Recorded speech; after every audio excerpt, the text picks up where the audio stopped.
Hey, practice owners, back for another edition of Coming Back Stronger.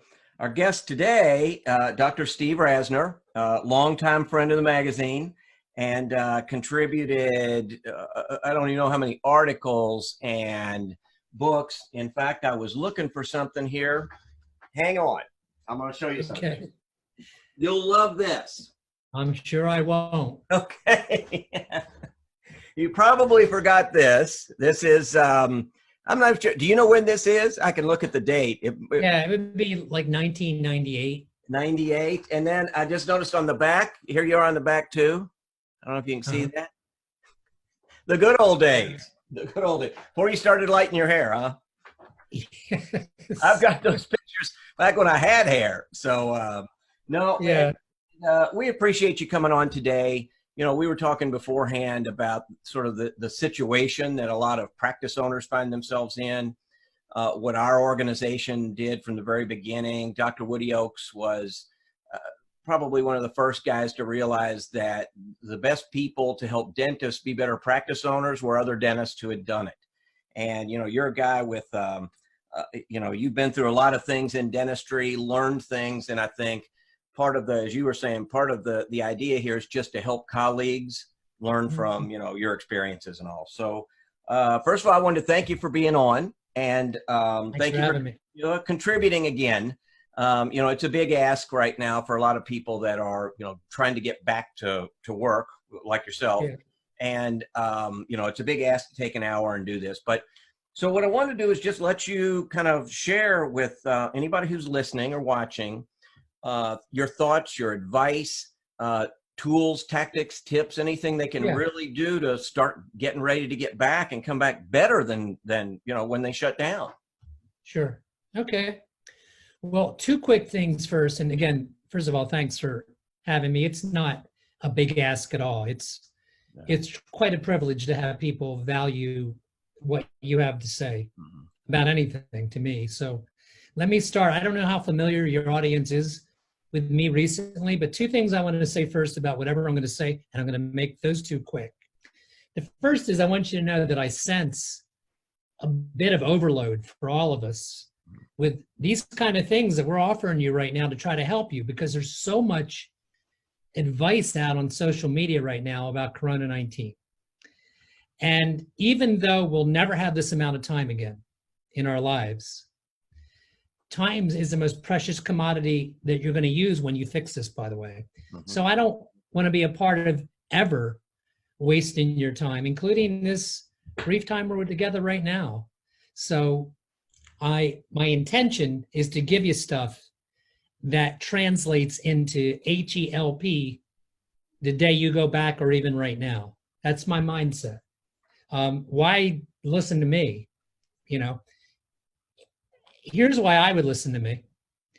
My entire professional journey, all the way back to dental school, has been about overcoming obstacles.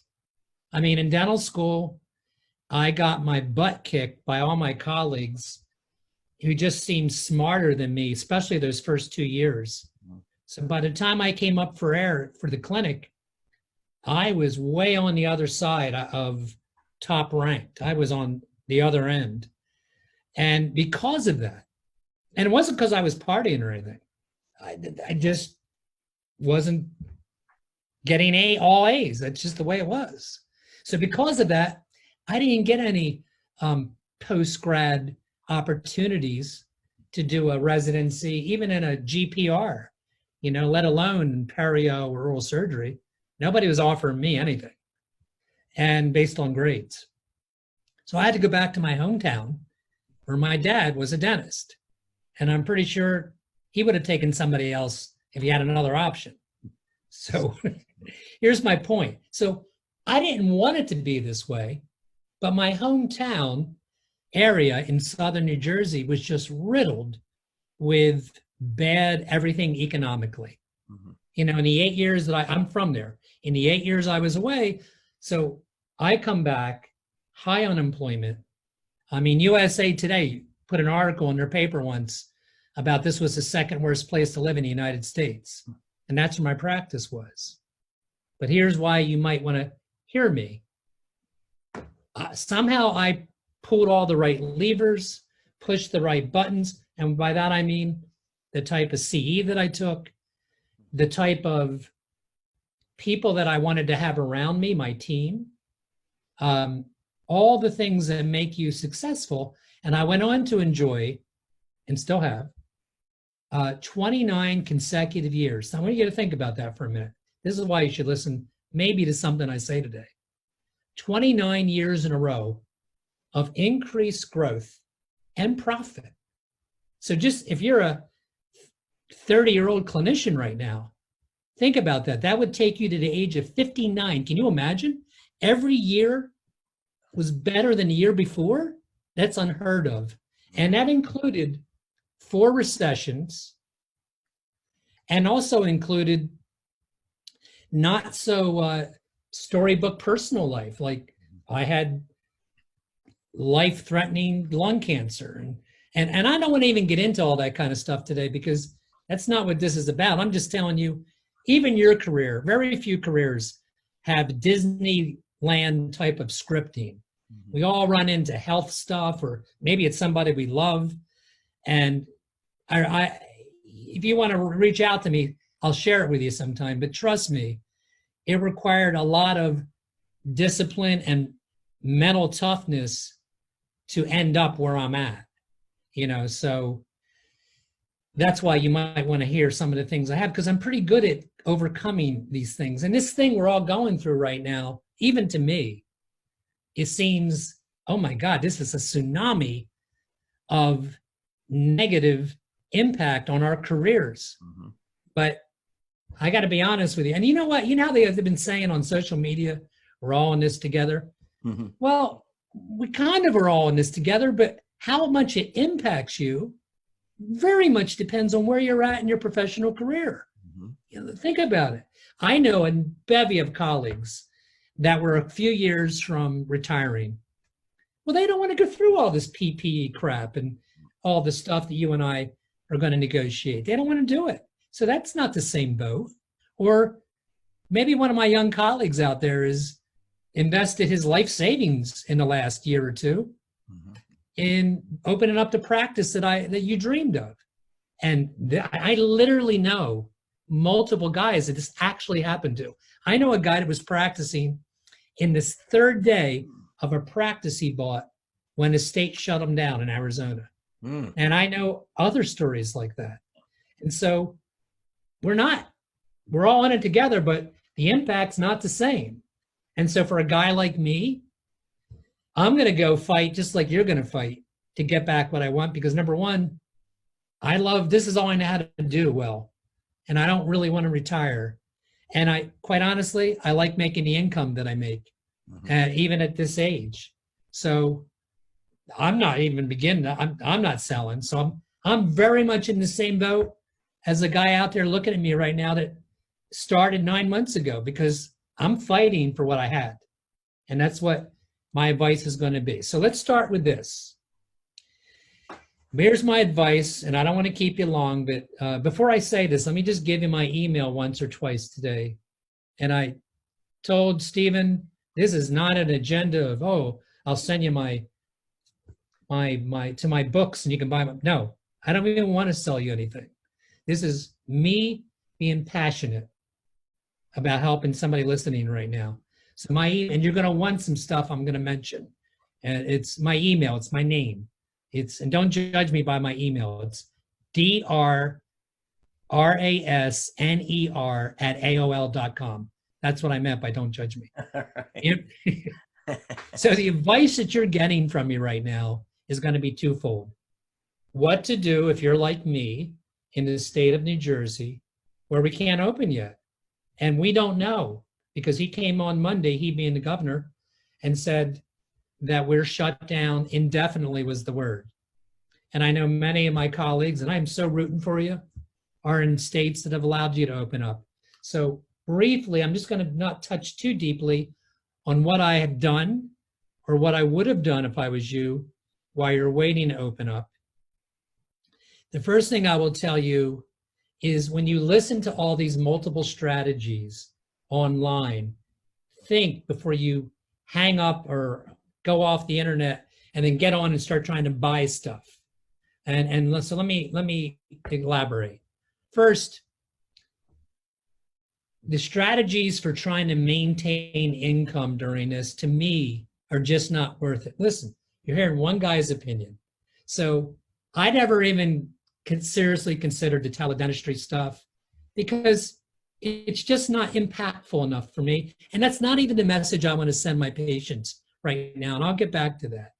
So I'm not even about, or somebody told me, and I'm a zillion friends, I've been speaking for 22 years, so I get a lot of feedback from guys I know in dentistry, discounting old balances so that they'll pay them during this time. I'm not doing that. I don't want to telegraph any message that may be misconstrued by my patients during this time as callous or insensitive to what the long term of this I want it to be. So and even seeing emergencies. I've gone in 2 times in 6 weeks for true emergencies. And this is just me talking to you. I never even brought up the fees of anything when I was in there. I literally didn't. Because to me, this is what I look, this to me is like a car accident. And I'm in a hospital somewhere and I'm unable to go into my office for whatever time this is going to be. It's just not going to help me enough. And the opposite of it, meaning what I leave in the minds of all these patients that are calling us or that I am interacting with, I think the outcome long-term is way more beneficial than maybe $10,000 I could have generated with a bunch of minutia over the month of March and April. So I'm not interested, to be honest with you. This is me. I saw on the internet how to generate $25,000 in teledentistry while you're out. Really? I don't know. That's just me. Also, I got to just for a minute talk about the PPEs. Mm-hmm. I would tell you to hesitate to buy any significant equipment. I'm not doing it. And what I mean by that is these are people I really trust and like. One guy's the guy that built my building. Asked me if I was interested in redoing the ventilation systems that a lot of his doctors are doing at $15,000 an op. Are you out of your mind? No, I'm not doing that. I'm not even buying air infiltration systems yet. Look, none of you are going to confuse me with a scientist here, but I do have real good common sense. And I believe what's going to happen is, and it is already happening, and I've been saying this whenever I've done webinars like this for the last month, that I think testing is going to be our way out of this. And we should very shortly, and I'm banking on that. I'm banking on that literally, meaning I'm not investing. Me, 65 years old, I'm pretty set financially. Not as set as I want to be. I'm not even buying $5,000, $10,000 of that genre of PPEs. I have invested in face shields. I even think that's going to get diluted rather quickly, but I did that, the N95 mask. I got this thing they step in and it puts a booty on their shoe for my staff and for my patients. I've done that stuff, but that's not $10,000. So that's my advice. Tread very slowly in making giant investments right now for PPEs. See, I would get by, and by the way, a lot of it is visual to me. I mean it. Can anybody here really argue? Are you positive if, God forbid, somebody in your team or you gets a positive test in the next 2 months? How are you really going to know where it came from? You don't go anywhere else between your office and home? So you're not even sure. So just keep that in your mind. Okay, next. I would tell you to start with get your mind strong and right. All of us, this is important. All of us have a little bit of Navy SEAL within us, or Marines, like Steve's kids. I admire those guys. You know, I don't care if who you are, you have a little bit of that inside you. It's called fight or flight. So think about it for a minute. I say this to you because this is going to be hard in the beginning. It is. I don't know how it's going to impact me yet. That's the truth. I don't know how, two things I don't know. I don't know how quickly patients are going to flock back to me. Okay. And I think part of that is going to be determined by the size of what I call the nucleus of your practice. And if I can remember, I'll come back to that. That's a strategy when I talk practice management to my audiences that I always think you should enlarge as much as you can. And basically what that means is having patients that may not buy in to your treatment plans all the time, but they don't leave your office. This isn't just now. This is always. They don't leave your office with a bad taste, like they were sold a bill of goods. They leave at the worst thinking, damn, I would have liked to do that. That seems like a good dude, or that's a good office. But you have to, when you do that, and if I have time in this, I'll do it with you guys. You have to have lines in the sand that you'd be willing to draw if you're going to operate that way. Let me give an example. Let's say somebody comes into your practice when you go back, and it's going to happen, and they need a crown on number 30, but they have a sea of obvious inflamed tissue throughout their mouth. Now, that costs money to address, and that's not why they called you. I'm giving you a scenario. That's a line in the sand. That's what I call that. Like, that's a deal breaker for me. Even though it's going to cost them a little more. I'm not asking them to replace missing teeth in their mouth. I'm not asking them to get a quadrant of gold inlays. I have to start. One of my lines is basic lines in the sand, is basic periodontal health, whether I'm putting a crown in or I'm doing a full mouth rehab. And that's my philosophy in general in practice. So when you subscribe, I want you to remember something. Remember how I started this webinar and I told you I had 29 years in a row. That's how it happened. I truly have, and I want you to have, a relationship-based practice. And it's beyond what I just said, but it's something that I'm mindful of with my little role in this. My little role, it's not little. My role is, well, they went through the first phone call. Did that feel like a relationship-based practice? They came into the office. Now it's going to be impacted now. And then they came back into my room, and did I continue that sense of them feeling value? And even when I was offering them treatment plans that I know weren't on their mind when they called with pain or a broken tooth, they do understand, because it's a dialogue that I've thought about having. And I have it for you, by the way, you know, how to do that. If you, when you email me, I'll literally send you, well, I won't, but somebody will send you tons of emails that address all these issues I'm alluding to. So the first thing I want you to do is tap into that Navy SEAL, because come on, man, we put 8 years, even if we didn't go to grad school, even if you're not a specialist, everybody listening put 8 years of investment of just time to become a dentist. And unless you just hate it, that's another story I won't be able to address. But if you still have the passion and the dream, like I have, of having my own business, I'm not a corporate dentist, and I'm not against corporations. That ain't my dream. My dream is a fee for service. When I say fee for service, that's the kind of stuff I want you to understand. Mine's about 80% fee for service, meaning 8 out of 10 patients that come to me don't have insurance because I don't take it. 20% do. I don't take any insurance, but I do have an associate and they take some. So I don't even want to mislead you a little bit in this. Okay, so what about the things I said that you should be doing before you go back? If you have, well, you got to have daily contact with your management people. Like I have a staff of 20. I'm not calling all 20 every day.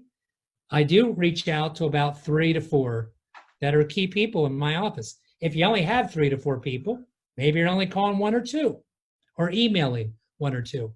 That's not a right or wrong. It's just a way to be a leader. And that's part of tapping the Navy SEAL in you, because when you're who in the hell right now can feel inspired when I'm talking to you from some little office when I don't want to be here. I want to be out. I want to be doing where I feel king, like you feel king. And this isn't a week of this. It's a month and a half for me. So you really think I wake up every morning and say, yeah, I want to get on the phone today and have a bunch of little meetings? No, I don't. I don't. But you have to, because it's part of saving, for my case, 39 years of what I built. Okay. So emails, calls, strategizing, and I'll show you how that translates in just a second. With my patients, this is one thing you're going to want to ask me for if you haven't done it already. So here are the things you'll get from me. You'll get the 2 different letters I sent my patients.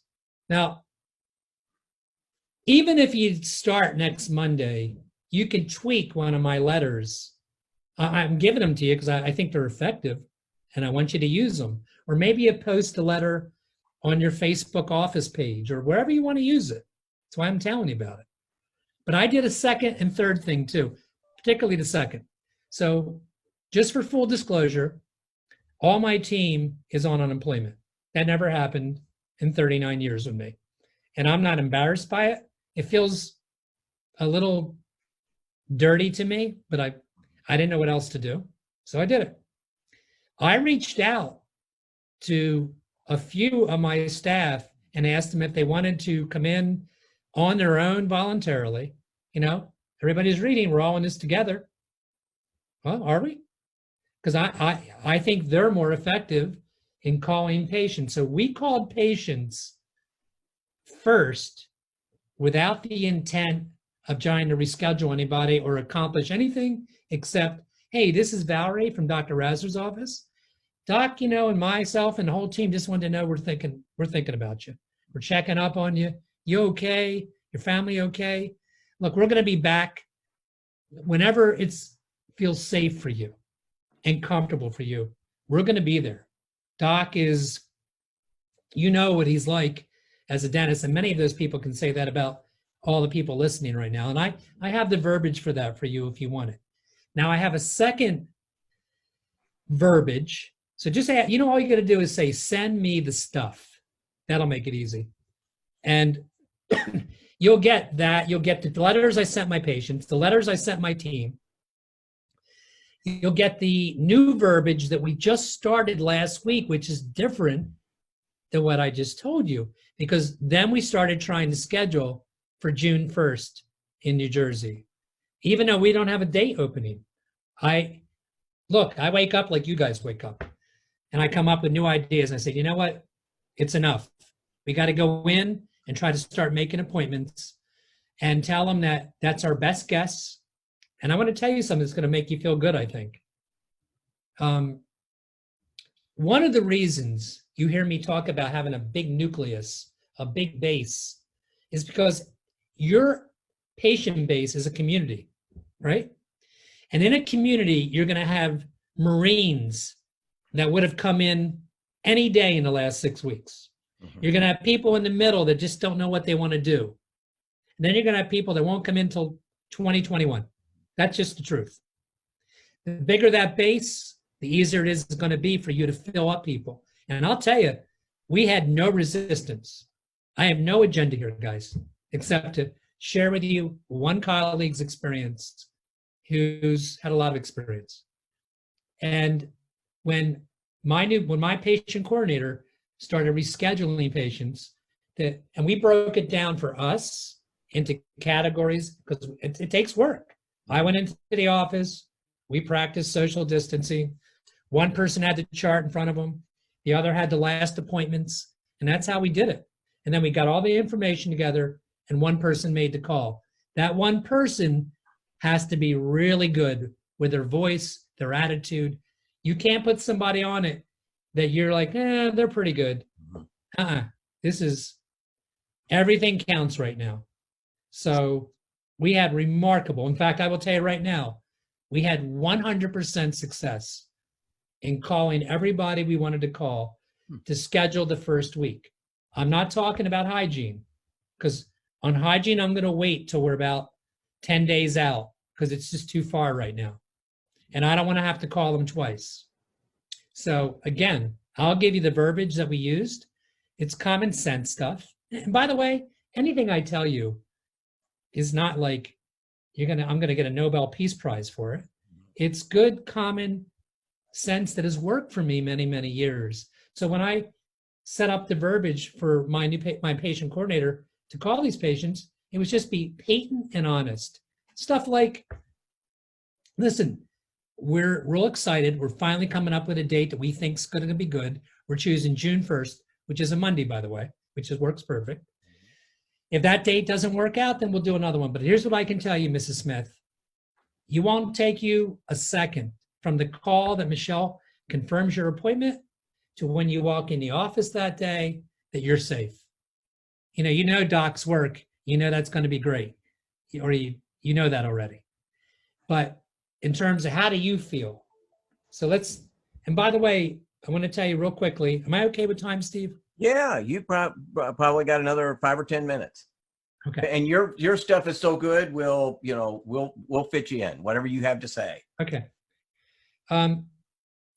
So I forgot what I just said. What did I say just before that? I'm sorry. Let me think. You might have to edit this. Edit that. No, if the cat jumps on the desk, and that's really what this series is about. Docs who are listening, I think sometimes, we talked beforehand, that's sort of where my sons came up. They're Marines and they have this language and understanding of each. They have this common experience that the rest of us, even me as their dad, I don't get it. You guys went through dental school. It's hard. You learned a lot of things. And then you came out into the real trenches of trying to run a dental practice. And that's harder. And so I think what you have to say carries a lot of weight versus, somebody who's a business guy and I'm talking up here and, the accountants come on and they're talking up here and, the lawyers. I think this works great. This is exactly what we're after is just, you sort of, riffing on how to come back stronger. And you have, if anybody who doesn't know your story, there are guys who, get knocked down and bounce back up. Not many, like you have. Not many as come back as hard as you have. So many people know me for that kind of stuff. This isn't even that for me right now. This is why, because this is a universal fight by all of us. It's affecting all of us. Not the same, like I said. I got friends. This is just keeping it real, man, that are retired.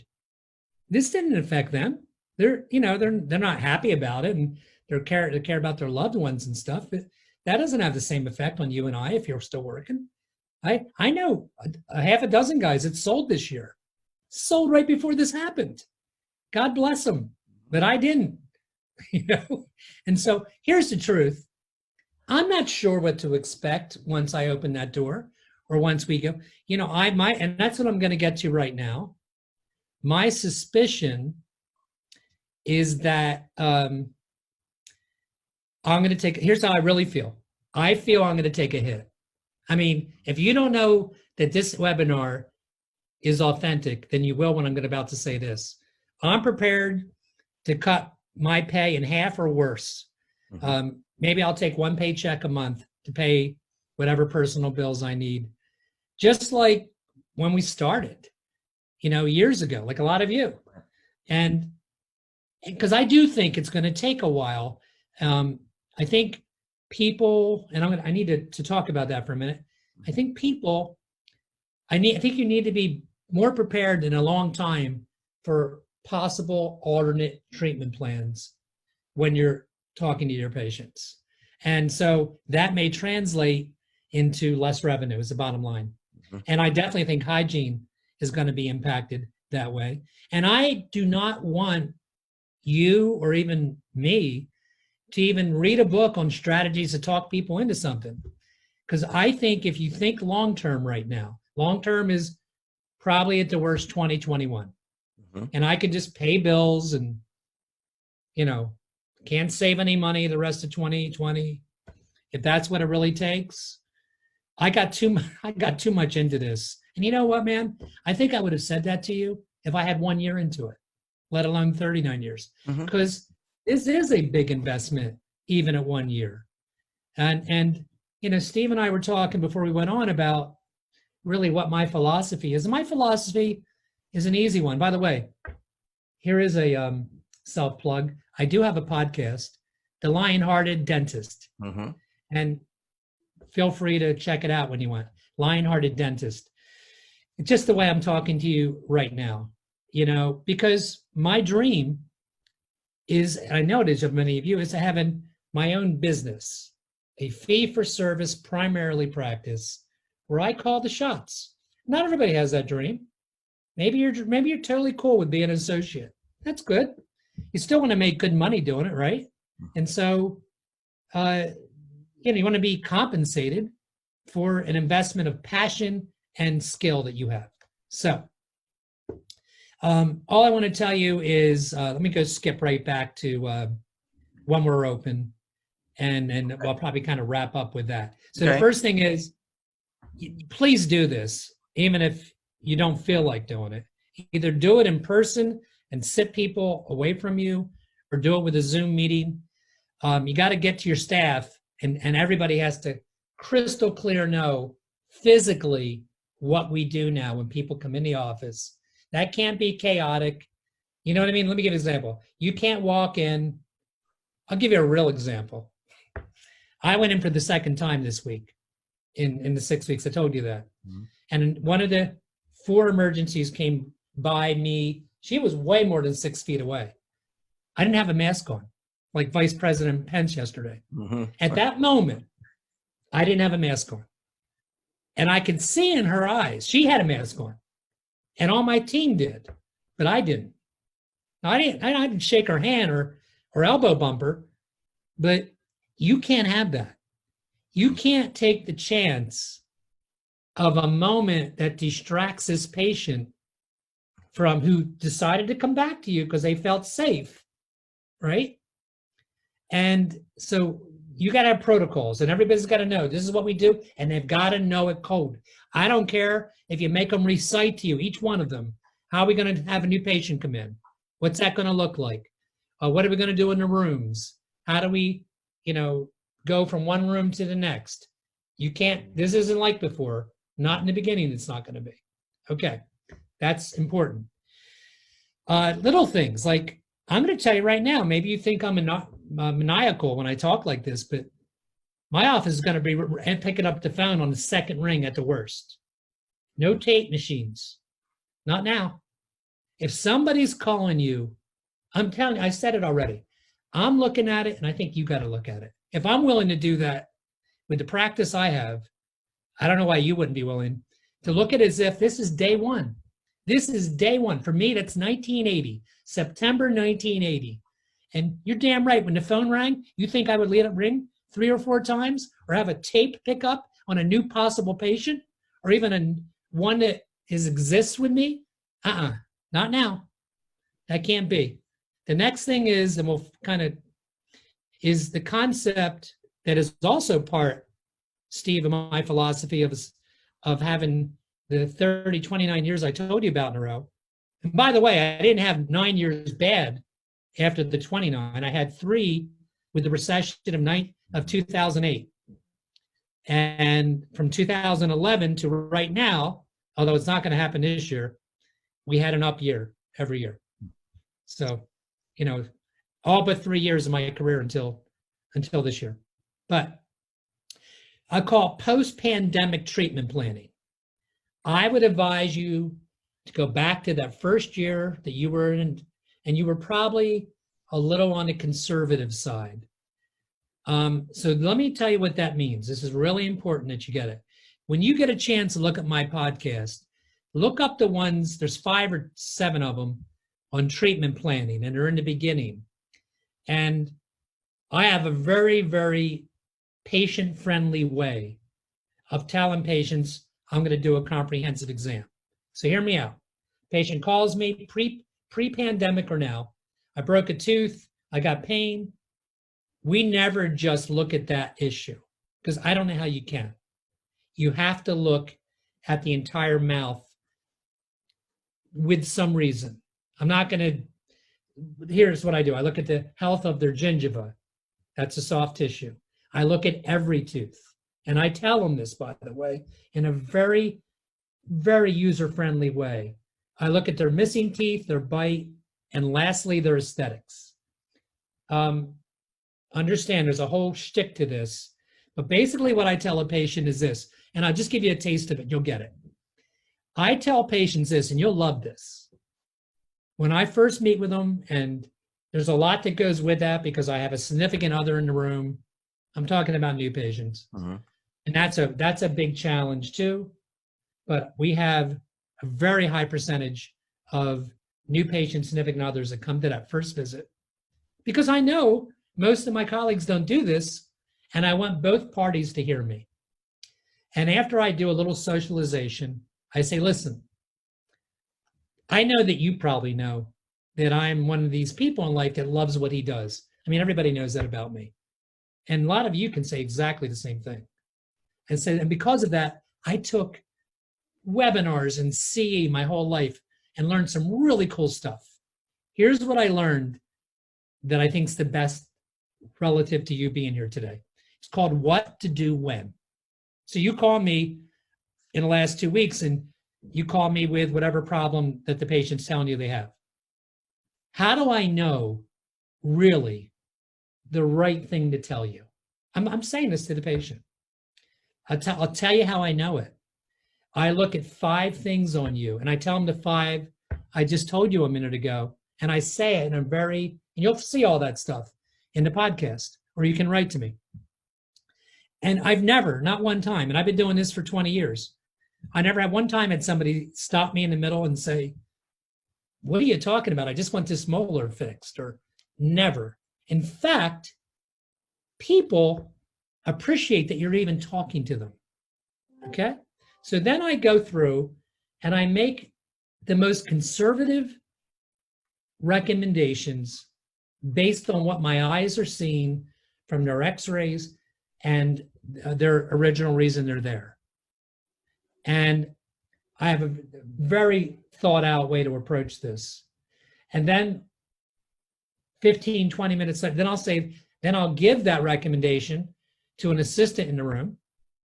And then I'll say to the patient, listen, here's what we're going to do now.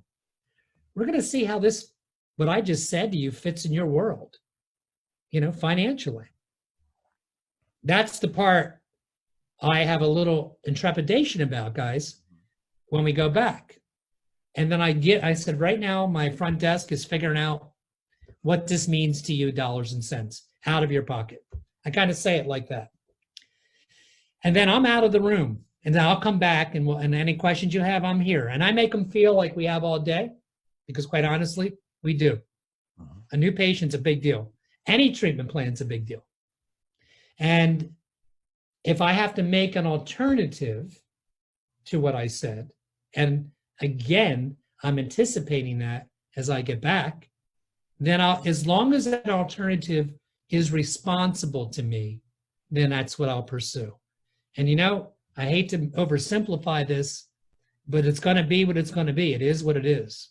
So, I'm prepared for, let's say they break number 30, and 31 has a little piece of a MODL, MOUSC amalgam on it, a 10 surface amalgam. And that really needs cartilage too, and there's a piece of it missing.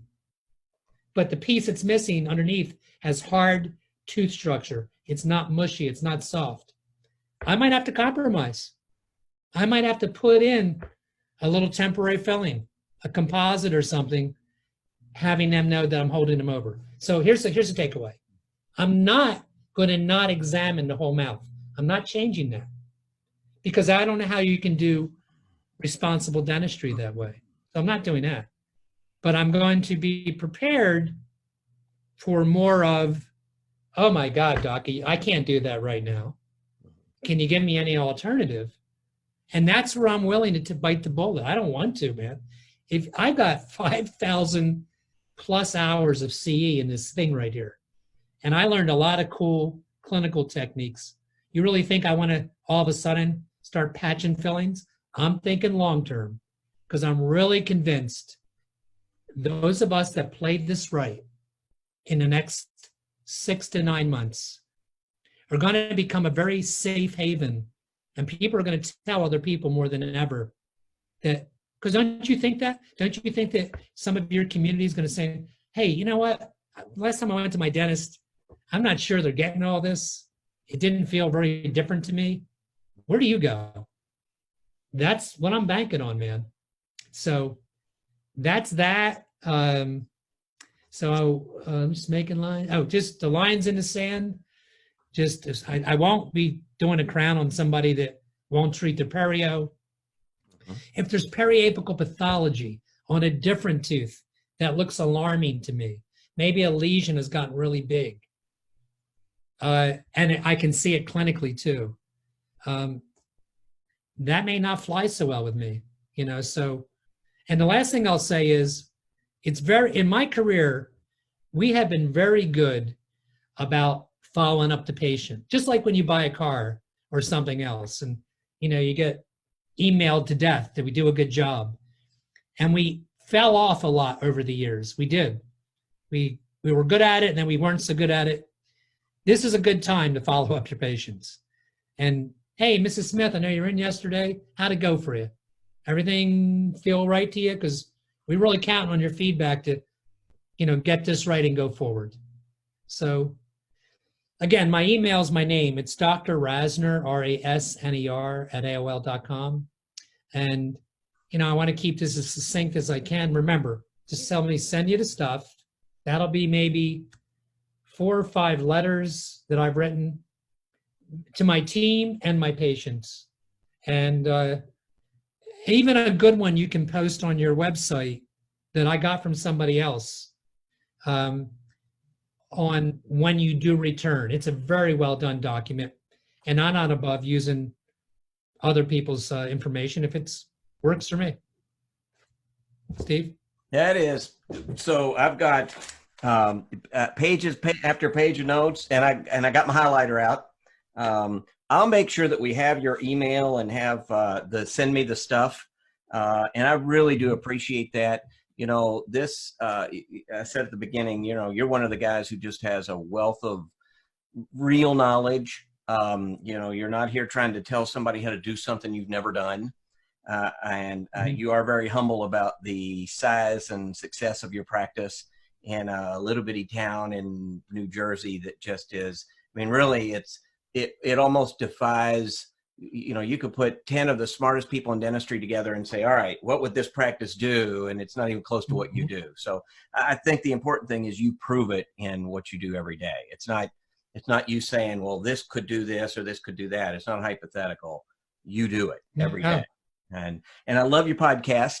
One of the things I think that maybe that comes through in this is, this is not a time to be wishy-washy with your team or your patients. This is not a time to be, middle of the road and maybe this or that. And I think you communicate that very well in your podcast. And, I like that the lion-hearted. And you said something very, very insightful before we started. And, and I tried to allude to it. Don't even take everything I say, every single. A lot of people follow me, and that carries a big responsibility to me. And I'm comfortable with that because it's exactly what I'm doing. That's the truth. Yeah. But, things are going to change, man. I really believe that even the PPEs won't quite be, I don't know if we're going to be wearing N95 mask 6 months from now. I really don't. I hope not. I don't feel funny saying that because they're really uncomfortable. And, let's be honest with each other. This stuff wasn't so easy before this, right? Right. So, you really got to love what we do, and you got to value the investment you've made of time and money in your life. And at the end of the day, you got to be happy, right? All of us. You got to leave your work on whatever day of the week it is and feel like you're doing something meaningful. And, I'm counting on that happening, even doing the parameters and protocols I just shared with you just now. I'm not looking forward to it, because I like the way it used to be. Well, and I think keeping in mind is these should be short-term decisions and actions for Yeah. this situation. I don't, I agree with you. I think you're making short-term adjustments through the end of 2020. And, we have a big rollover of a year, and now we sort of blow our minds out and say, all right, now we can, and so we're getting back into the groove of normal. But I would counsel, and I mean, maybe you agree, I wouldn't counsel making any big permanent changes and protocols long term, because you just don't know at this point. So, and I know that goes counter to sort of your dental education. Here's the way we do it. It's step 1, 2, 3, 4, and it's lines, and that's how we do it. You don't have those right now. There's a lot of your treatment does. I mean, you still prep a crown the same way, but when it comes to your practice, there are no long-term things right now. It doesn't mean there never will be, but right now. That's really good advice you're giving, because money's precious right now, even for, a guy like me that's been out there a long time and had a pretty fat bank account with my practice before this started. That bank account ain't so fat anymore. Right. Well, so me going out and spending $10,000 on a infiltration air system, not unless. Well, if the ADA says it 90 days from now, you have to think about it hard. That's the new standard of care. But right now, it's not. Right now, in fact, what I'm seeing is most practices are already following the ADA's guidance right now. And if your patients have those questions, I mean, you can say, here's what I've decided, and it's, more than that. But at the minimum, I'm doing what the ADA says, I'm doing what the CDC says, and I'm doing what the New Jersey Dental Association say. Yeah. Now, in fact, I've gone a little further because I do, I don't know, A, B, and C. Sure. But at the end of the day, that's good enough for those people. That's good, should be good enough for your patients. And, if it's not good enough for you, that's okay too. But as you say, that can be an expensive overreach, maybe, that 30 days, 90 days, 6 months from now, you say, we don't need to do all that. There's a lot we don't know right now about the virus and how it spreads, and how the public's perception of it is. That will evolve as much in the next 6 months as it has in the last 6 weeks. So I think the important thing is just get back up and working. You're comfortable.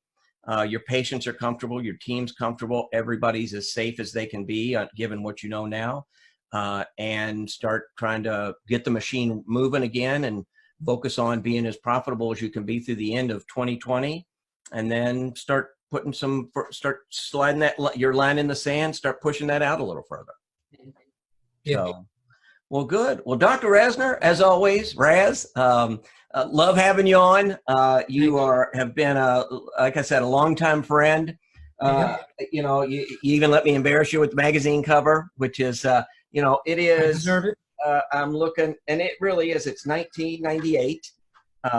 That's hard. 22 years ago, hard to believe. But even at that time, you were overcoming adversity. Taking lumps and bouncing back, and I think it shows part of character. And if somebody's going to listen to some advice right now, if a practice owner is going to listen to advice, yours is about as right on as you can get. So I can tell you, it's authentic. It's from my heart, and it's what I'm doing. It is. So, well, thanks again for coming on. Thanks, man. And practice owners, again, it's Dr. Rasner, DRRASNER at AOL.com. Send me the stuff, and he will. Dr. Rasner's always been very generous with time and materials, and how he did it and how he does it, and we appreciate that. So until next time, practice owners, hang in there. Dr. Rasner, see you next time. Oh, man. Thank you. Bye-bye.